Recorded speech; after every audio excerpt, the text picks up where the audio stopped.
We've got information on grants for forest landowners, plus meet the YF&R award winners from Arkansas, and a lot more on today's episode of the Arkansas AgCast, which starts right now.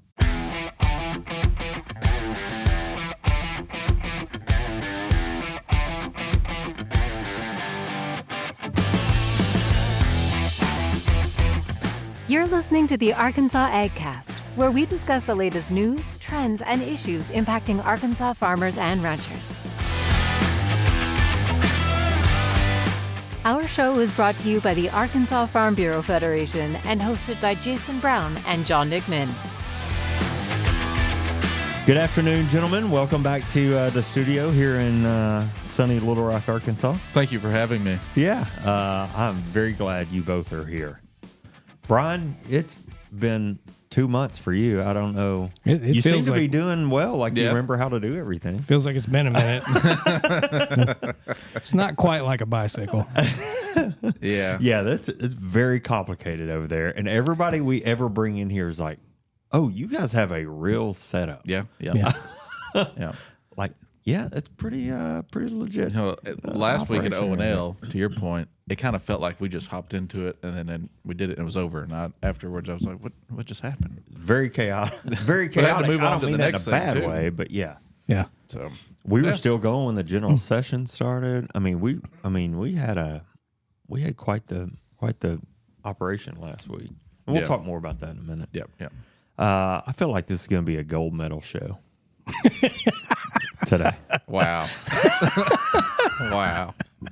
What? Oh, okay. I'm glad you threw that in there. That's creative. Impressive. Have You weren't expecting that one, were you? Yeah. I bet he's been thinking about that for a few days. Literally hit me as I was supposed to be doing something else, which is reading that first line.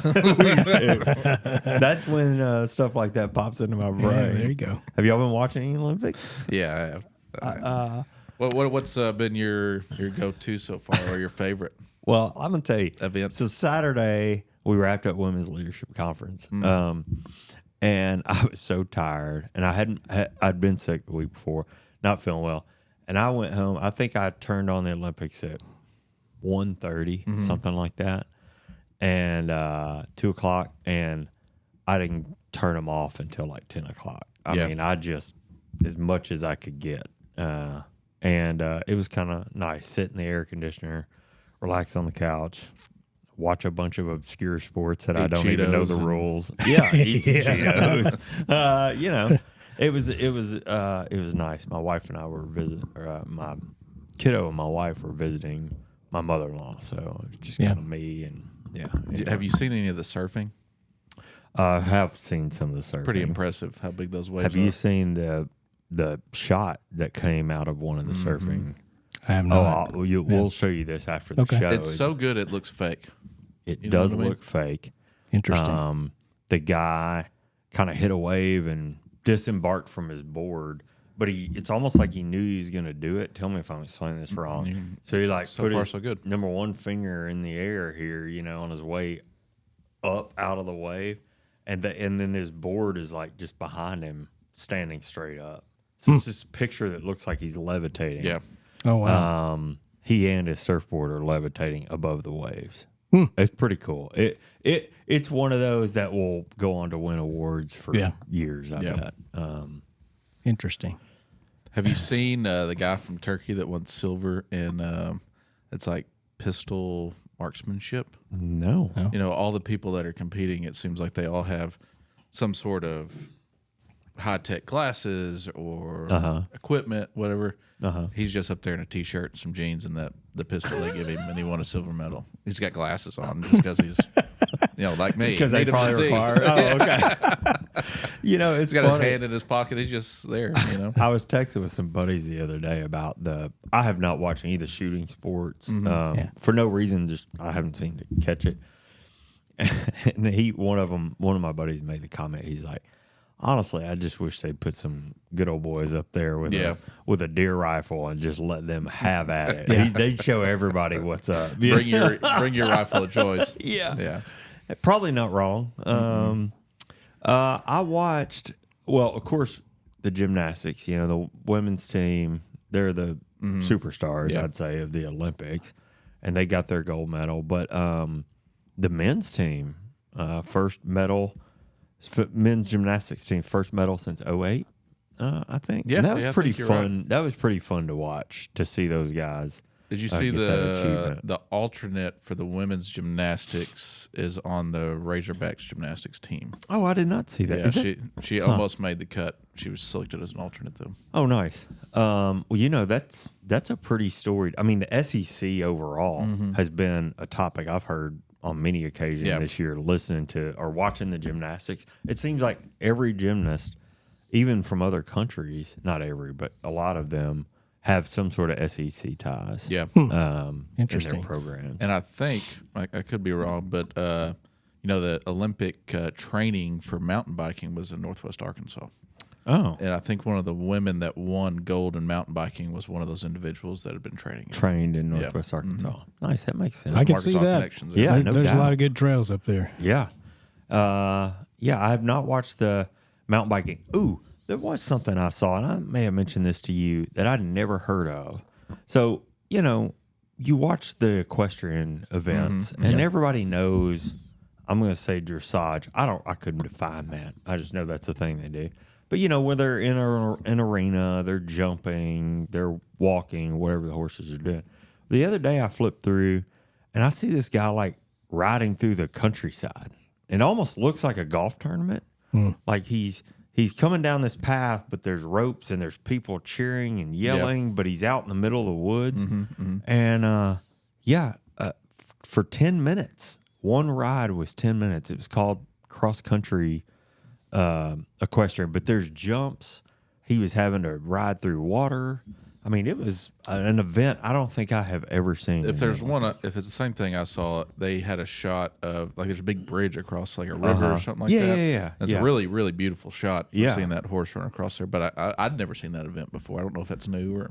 I enjoyed it. It's pretty cool. So the U.S. is in the overall medal count, is in first place right now.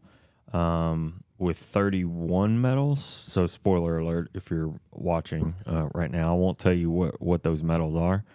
But we are fifth in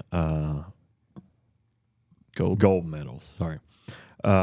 China is number one there with 11 gold medals, but we have 31 overall medals. And I think the nearest to us would be France with 26. Yeah, you don't have that Michael Phelps taking home 20 or 30 something gold medals this go around. I mean, speaking of the first night, they were kind of, of course, talking about Phelps, and he's involved in swimming. He's been there spectating. He's even done a couple bits with Snoop Dogg on the little transition or whatever, which have been pretty funny. But 28 gold medals he has. Yeah, that's crazy. He has more gold medals than any individual athlete. Like, probably has more gold medals in some countries.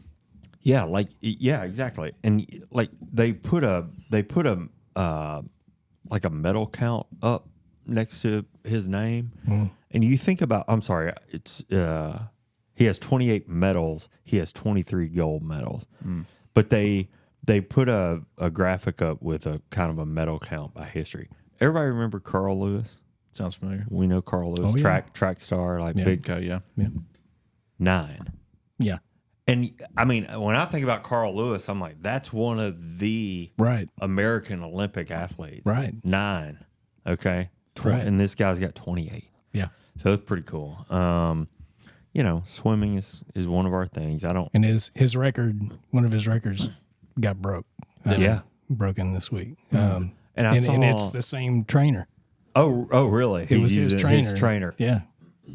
Oh, is his trainer the one training the French swimmer? Yeah. I saw him last night. Leon.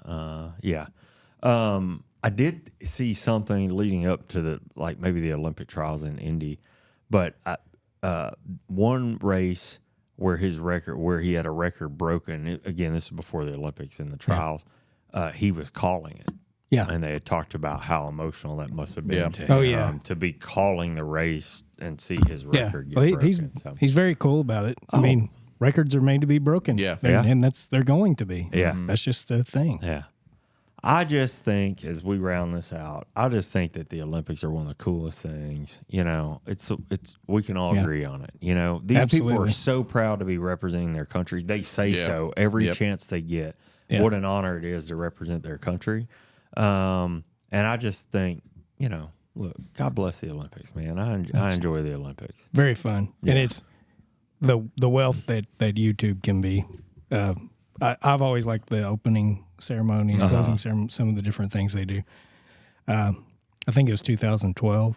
You can go back now and look at some of the opening ceremony stuff. If you're a Mr. Bean fan, he did a good one. He did a good one at that. Oh, really? It's Chariots of Fire. Yeah. And, you know, Vangelis, there's the underlying theme there that's going, is that one synthesizer, just that one, dun, dun, dun, dun, dun, the whole song.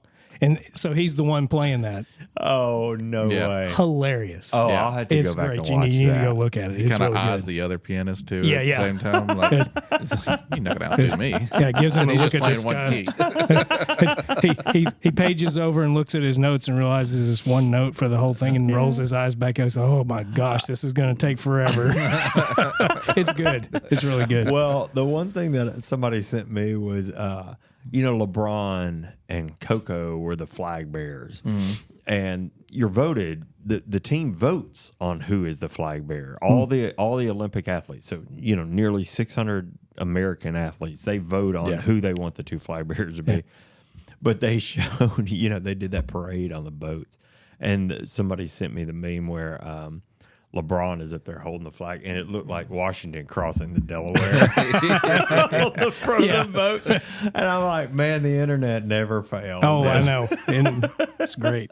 If you hadn't seen it yet, watch Snoop Dogg's commentary of badminton. Oh, really? It's really entertaining. Very entertaining. Okay. I can imagine. Yeah, exactly. All right. Well, cool. That's pretty fun. You know, we mentioned that we were at Officers and Leaders for last week's episode.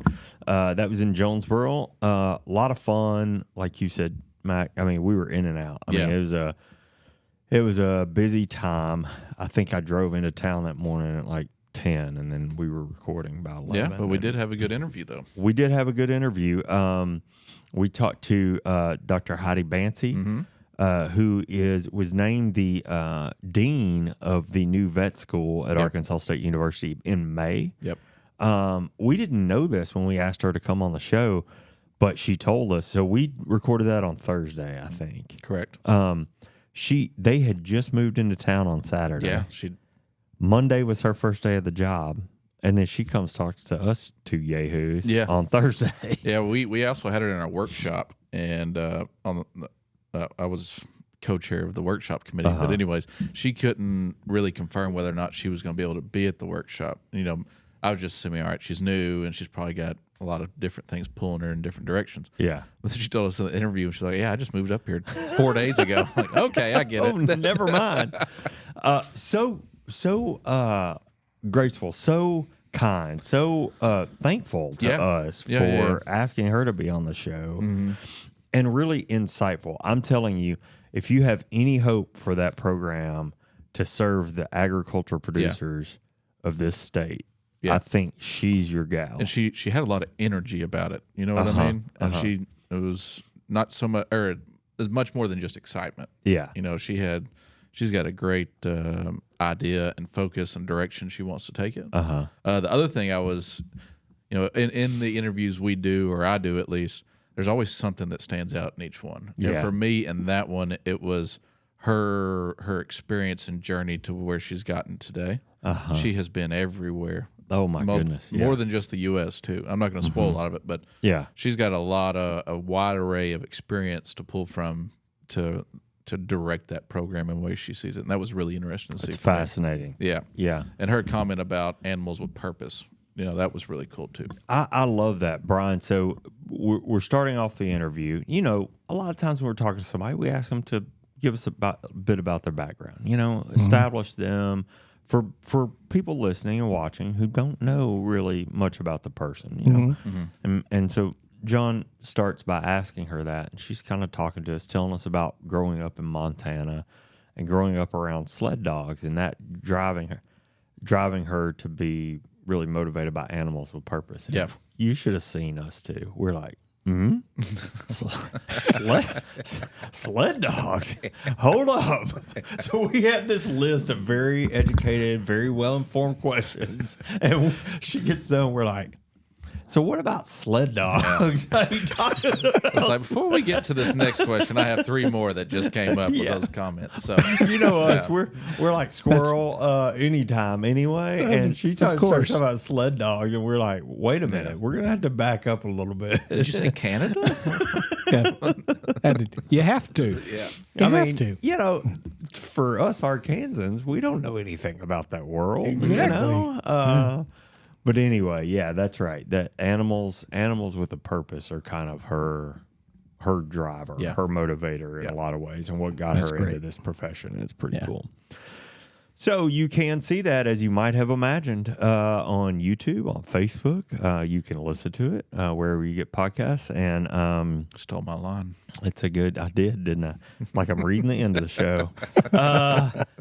It's out there. So go check that out and see what Dr. Bancy has to say. She's a lot of fun.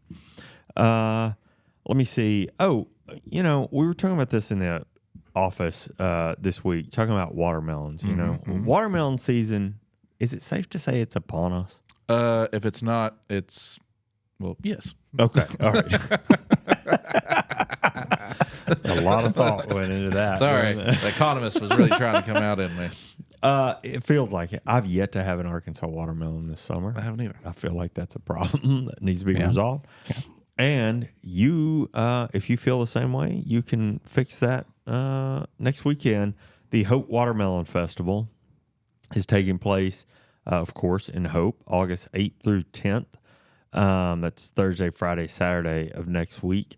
We missed Cave City's festival. I believe that was last weekend. But yeah, I mean, the Hope Watermelon Festival, of course, one of those great Arkansas institutions. I've looked over sort of the agenda, the program for the 3 days. There's a ton of action going on up there, car shows, you know, vendors, anything you could imagine. And even a seed spitting competition that I know some of us have maybe even practiced for. Yeah, somebody's got to defend their title. Is there a trophy somewhere? Yeah. No, just bragging rights. Yeah, I guess. Gotcha. That's something you want to be proud of, I guess. Of all people, Stanley Hill challenged employees, foundation or federation employees to a seed spitting competition. I mean, what other job do you have where you can spit watermelon seeds and shoot skeet and many other fair point. That's a really good point. You know, go out and ride a combine. Exactly. You know? Yeah. Exactly. Benefits, you know, that you don't think about. Exactly. Yeah. Well, speaking of that seed spitting competition here, that took place when Hempstead County came up and brought watermelons. Yes, which thank is you to Hempstead County, the home county of Hope, of course, in the Hope Watermelon Festival. And I don't know when that is, or if they're going to do it this year. I'm just crossing my fingers they are. I hope so. But I hope that day is nigh, because man, do I need an Arkansas watermelon. I agree. Well, I've got crop progress and quality that we'll hit real quick before we get into the news. Anything else before we cover that? No, I will mention, though, at O&L, Van Buren's County agency manager, Mickey, I can't remember Mickey's last name, but he is an avid listener. Oh, so I want he'll to call be him very out glad that you only remembered his and first tell you name. thank you for listening and spread the good word. Sorry, Mickey. Sorry, Mickey. So next time if you talk to Brian or I, we'll remember your last name. Yeah, Mickey. well, it happens. Oh, that's funny. Well, Mickey, thanks for listening. We appreciate you very much. We would not be allowed to keep doing this if you did not listen. Absolutely. And tell us that you're listening too. All right, crop progress and quality. Let's kind of work chronologically here. Corn quality. Of course, I think we established last time we were in this studio that planning's done. We should obviously all be aware of that. But corn quality, 76%. I made up a word there. Good to excellent. That's holding steady over the past few weeks. I went back and looked a few weeks back in USDA reports. 100% of corn is now silked. Rice quality, 82% good to excellent, also holding steady over the last over the last several weeks. 75% of the rice crop is headed out. Soybeans, 71% good to excellent, holding steady. 5% coloring, kind of mind-boggling to think about that. And then cotton quality, 75% good to excellent, some improvement over the last few weeks, actually. 83% setting bolls. 7% of the cotton crop has bolls opening right now. Also a little crazy to think about. So, and then peanut quality, nearly 90% good to excellent, holding steady there. And I'll kind of put a pause there. Row crop, just to recap, everything, all crop quality is 70% and above good to excellent. Yeah. So feeling like that's a good thing. And then vegetable quality not faring as well. Reporting is around 51% good to excellent. There has been some downgrading over the last several weeks. Not real sure what's driving that. But it is what it is. And then pasture quality at 62% good to excellent, which is a slight improvement over the past couple of weeks. Looking at moisture levels, now this was as of Monday's report, so this could have changed. But I saw a couple of dry spots in Nevada and Ouachita counties. Yeah. There's one little spot in Jefferson County, but that's really it across the state. Yeah. Everybody else is where they need to be, if not better. Well, speaking of soybeans, I got a picture of the day with the combine and the field getting ready. Me. Oh my gosh. Yeah. And it was so early, I had to ask if they were soybeans. Yeah. You know what I mean? Yeah. And then I've also seen the cotton. I hadn't seen any bolls, but I did see some flowering the other week when I went down southeast Arkansas. But yeah, I was kind of surprised. And then some people up in northeast Arkansas were thinking they were just back at O&L 3 or 4 weeks from rice harvest. Really? Yeah. Yeah. So that's crazy. It's coming. It is upon us. This growing season feels like it has really flown by. Yeah, it has. We want to do some news here? Man, I think that's why we're here. I think so. Okay. Well, forestry is a large contributor to our state's economy, and we are more dependent on forestry in Arkansas than any other southern state. Oh, you know that? Interesting. I did not know that. So, however, it's not the easiest industry to participate in for various reasons, whether, the growing stages from planting to harvest is like anywhere from 15 to 30 years. So so news is very similar about forestry too on a time regarding time. Yeah. So when I saw that USDA made or is making new grant money available for forestry landowners, I said, man, we don't talk about forestry near enough. So let's promote this a little bit. So last week, Agriculture Secretary Tom Vilsack announced that USDA's Forest Service will be making $190 million available to assist private landowners to mitigate the impacts of climate change while retaining working forest lands. This new program is a part of President Biden's Inflation Reduction Act. Of the $190 million, 140 million, of that 190 will be designated to support state-endorsed cost share programs for landowners. An example of these programs would be when a landowner is ready to thin smaller diameter trees from their forest land to allow larger trees access to more nutrients, grow larger, and a result of being able to sequester more carbon. Oh, interesting. The other $50 million will be available to programs that will issue payments directly to landowners to adopt practices that will increase sequestration and storage of their forest. These programs will provide a financial incentive for landowners to maintain their land as forests rather than convert to other uses. Applicants eligible for the program include state forestry agencies and nonprofit organizations. So let me be clear, private landowners won't be able to apply to USDA directly for this money, but let's just use the Arkansas Department of Agriculture's Forestry Division as an example. If they did apply for this money and they were awarded it, they would be the ones that would administer the money and program and decide what applicants receive. Oh, like a sub-grant program. Yeah. So you would apply to the Department of Agriculture Forestry Division in this example, or any other nonprofit organizations can apply for it too, to administer these funds. Okay. So as this application process goes through, I'll be more than happy to report on this issue or this money, grant money, again, when we find out who's administering the programs and if any is available in the state of Arkansas. But if you want more information about this money, who is available to apply, et cetera, go to www.fs.usda.gov.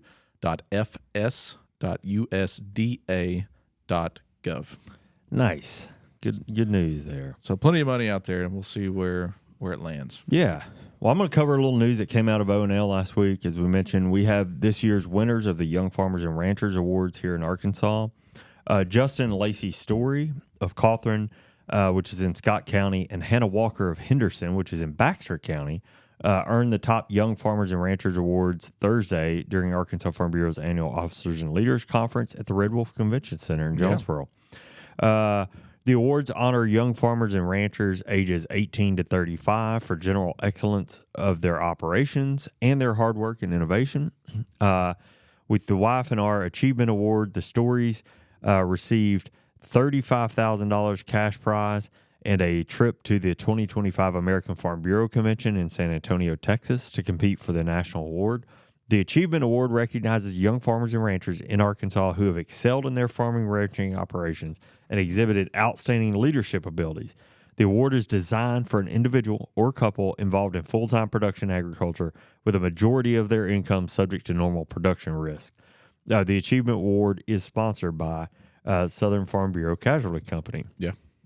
The Stories have a farm in western Scott County where they run a beef, cattle, and hair sheep operation and a liquid feed business. Justin also works part-time for other cattlemen in the area. The Stories, gosh, I love them. I got to talk to them right after the award, and they're so kind. They moved to Arkansas from Florida in 2021 after inheriting the farm and became a strong part of the ag community here in Scott County. They have 3 children who help on the farm. Hannah Walker, she received the YF&R Excellence in Agriculture Award, which recognizes the accomplishments of individuals or couples who enjoyed or who earn a majority of their income off the farm, but who are, of course, involved in farming in Arkansas Farm Bureau. They're evaluated on their understanding of ag issues, as well as leadership achievements, and involvement in Farm Bureau and other organizations. The Excellence in Ag Award is sponsored by Arkansas Farm Bureau Mutual Company. Now, to the good stuff. As winner of the Excellence in Ag Award, Hannah Walker received $11,000 in cash prize and a trip to the 2025 American Farm Bureau Convention to compete for the national award. Awesome. Hannah Walker and her husband Cody run a cow-calf operation near Mountain Home. On weekdays, Hannah works within the Mountain Home School District, and on the weekends, she and Cody operate County Line Beef, LLC, a direct-to-consumer beef operation. Hannah and her family look to be the face of the agriculture in their community. Their 2 children, Claire and Charlie, are active on the farm and in 4-H. Well deserved. Well deserved. I mean, both of these families were excellent. So great to talk to. You can tell they're really motivated to be a part of the agriculture industry in Arkansas and Farm Bureau. If you want to learn more, we've got videos profiling both of their farms, and I believe a video that even captures their reaction. This is how I got to talk to them. Right as they came off the stage, wow. Matthew had them in the room and was asking for their reaction. And I know, real time. In this case, Lacey's Story was like, I got to collect myself for a second. Like, she was like, hold on a minute. Like, so it's real. When you watch those videos, just know, it's within 60 seconds of finding out that they won that award. So it's pretty cool to see. That's kind of like, what was that old contest you could mail in stuff to? and they'd come to your Publishers house. Clearinghouse. Publishers Clearinghouse. Oh my You Lord! won. I'm like, what? You really put us in the time machine. Ed McMahon. My grandma and I would fill all that out. And send Yeah? it. Yeah. Did you ever win? If I wouldn't be sitting here, if we did. As much as I love my job, don't get me wrong. Oh yeah. Life would have gone a different direction if we won the Publishers Clearinghouse contest. You want me to spit seeds? Do you know who I am? Do you know? I remember I'm John McMahon.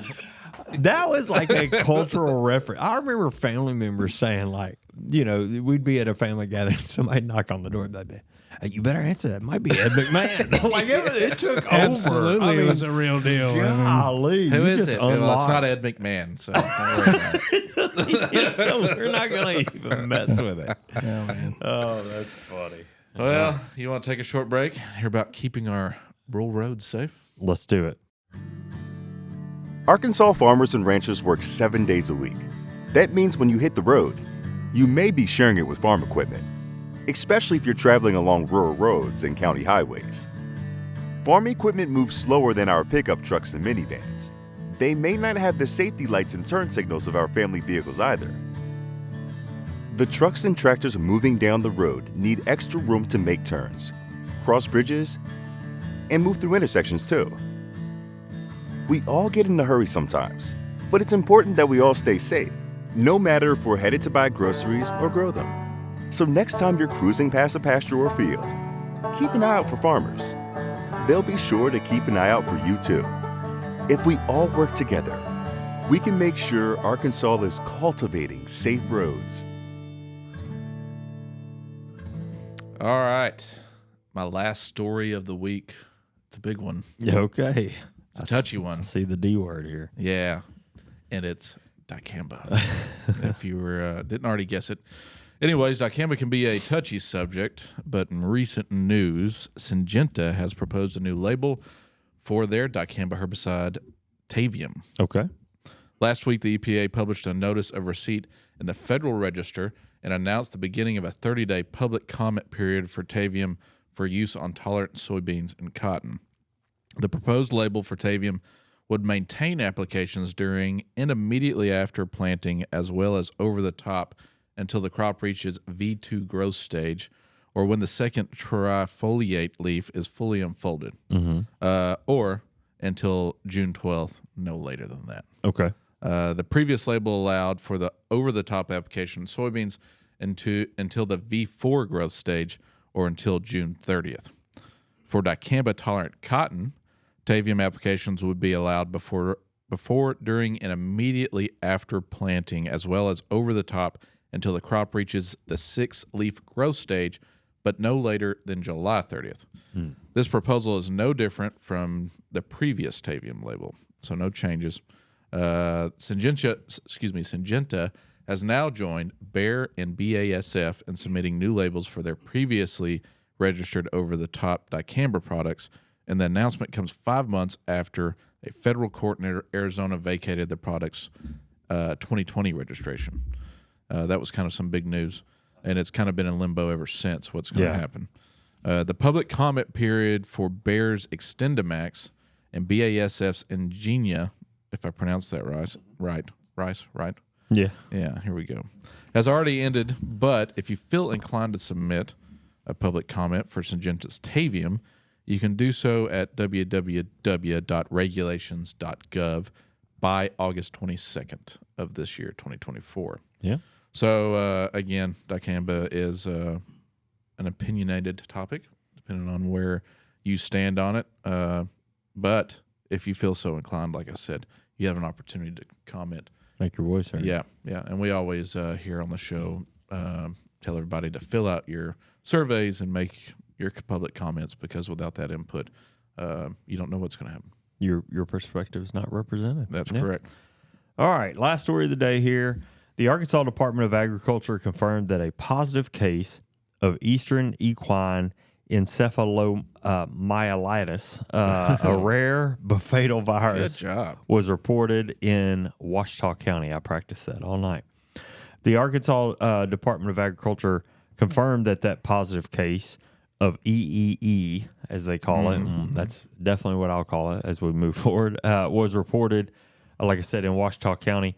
According to reports, no other horses were exposed to the infected horse, and the Arkansas Livestock and Poultry Division's Animal Health Section notified other officials of active equine venues in the area. The EEE virus is an extremely rare but fatal infection that causes encephalitis, an acute inflammation of the brain. The disease spreads by biting insects, primarily mosquitoes and flies, who have bitten birds infected by the triple E virus. Insect control and vaccination are recommended as a preventative measures against the virus. This disease can infect animals other than horses, including birds, reptiles, and amphibians. While humans can also contract the disease through biting insects, they cannot get it from direct contact with an infected animal. Equine owners have been urged to closely monitor their animals for early clinical signs such as loss of appetite, decreased activity, and depression. These signs progress to tremors, paralysis, altered mental state, and stumbling in the animal. Some affected horses die within a few days, while surviving animals may suffer residual nerve defects. Owners should contact their regular veterinarian for more information or to report any symptoms. Those without a regular veterinarian should call the Arkansas Livestock and Poultry Division at 501-225-1598 if their horses show the clinical signs mentioned above. Well, that'd be tough. Yeah, especially with a horse racing culture here in the state, and thoroughbreds, in addition to your hobby and other sport animals there. So well, anyway, all right. Well, that wraps us up for the day. News wise, Brian, I don't know if you remembered to bring. It's been a while. I didn't lose my memory or anything. I'm willing to bet this part of the podcast is like riding a bicycle for him. He hadn't forgotten. Is like riding a bicycle. This part, you're probably right. You guys say you have people talk to you about the podcast. I got people talking to me about the podcast too. I bet you do. And they say their favorite part is when I say, "Stump the host." Turns out that's our favorite part. They equally like the part when I ask the question and the camera goes back or the audio goes back. Yeah. And there's silence. Yo. Boy, is there He's got them this time. He's got us every time. Silence or groans, generally speaking. So it is time again to play random trivia. Okay. I know you guys have missed me. So very bad. I've got general, history, science. That's what's on the board right now. So do you want to pick any of those? More limited than normal. I mean, I can refresh, but didn't say I think you really geography. want to say general. That's true. A helping hand, it feels. Yeah. He's watching out for us. Yeah, it feels He's worried like about our well-being, isn't he? It feels like it. And it's totally fine if you want to pick something else. General. Yeah. Okay, let's go for this one. Okay. What is the fear of politicians known as?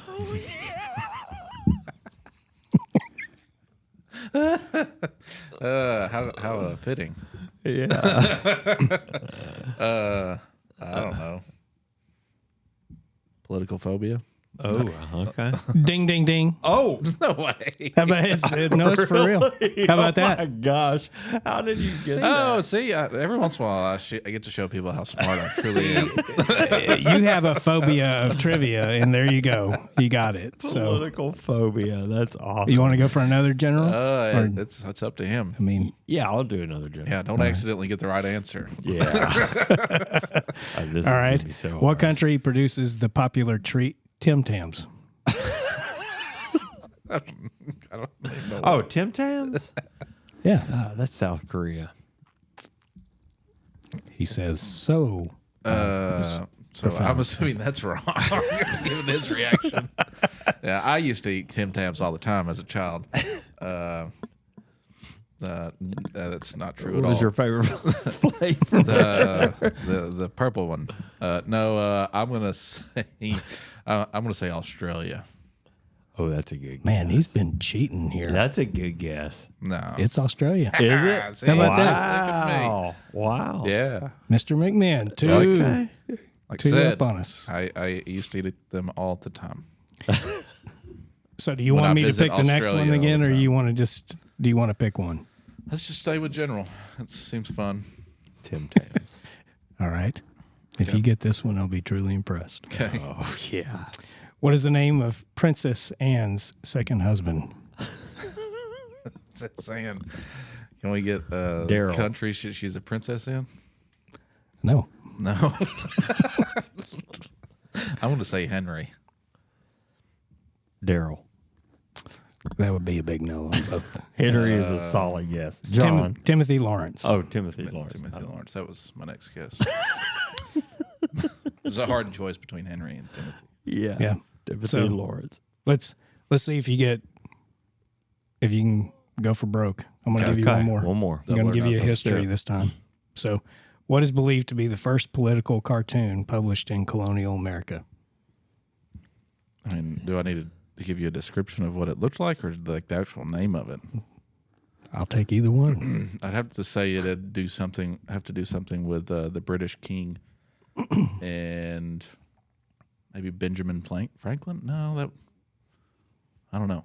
I would say the first half of that has something to do with. I think you're onto something. It probably would have been in a penny paper, but I have no clue what the name of it would be. Yeah, it was a join or die cartoon. So Join or die. kind Oh, of interesting. a little dark. Yeah, Yeah. no doubt. There you go.